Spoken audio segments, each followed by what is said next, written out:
Saya melihat kepada saranan daripada Yang Berhormat Dr. Akmal Saleh, Ketua Pemuda UMNO Malaysia, menyarankan agar UMNO bergabung dengan PAS semula bagi memperkuatkan ataupun membangkitkan kembali penyatuan ummah dalam negara kita.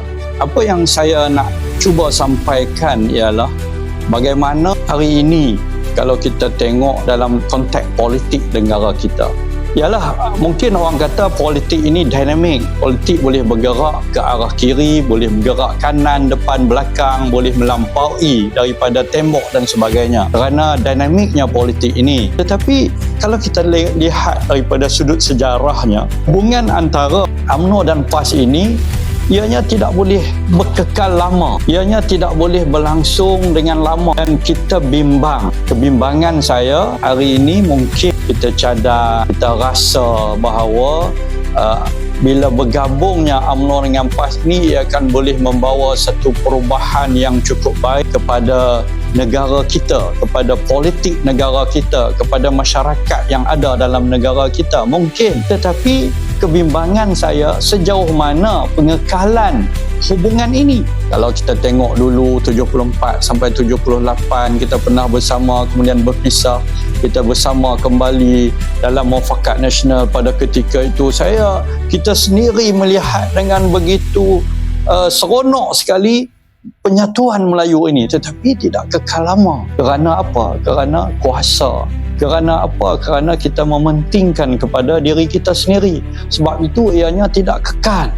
Jadi hari ini muncul balik saranan-saranan yang sedemikian. Secara peribadi, kalau saya lihat dalam konteks negara ataupun negeri di Kedah ini, saya setuju sangat-sangatlah pergabungan ini kalau kita tengok dari sudut tu. Tetapi apakah kita nak melihat perkara ini secara yang tidak keseluruhannya dalam negara kita? Bagaimana dengan negeri-negeri lain yang mungkin dari sudut demografi penduduknya ada memerlukan bangsa-bangsa lain yang bersama dalam politik tersebut?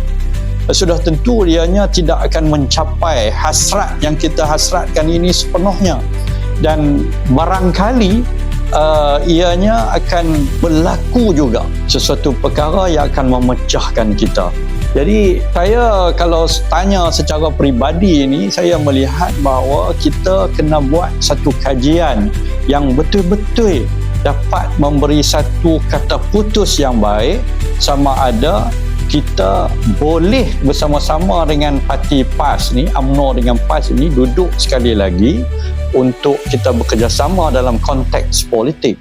Tetapi kalau kita tengok pun kenyataan-kenyataan daripada, contohnya kalau dalam sudut negeri Kedah ini, penyataan daripada Menteri Besar sendiri bahawa beliau nak kepada ahli-ahli UMNO ini menyokong kepada kepimpinan PAS yang ada pada hari ini.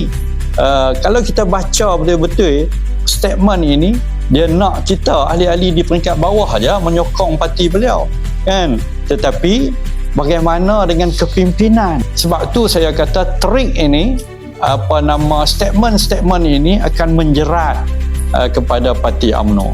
Kita kena lihat secara keseluruhannya, apakah hubungan ini antara dua pihak ini dapat berlangsung dengan jiwa dan roh perjuangan, bukan dengan hanya permainan politik semata-mata.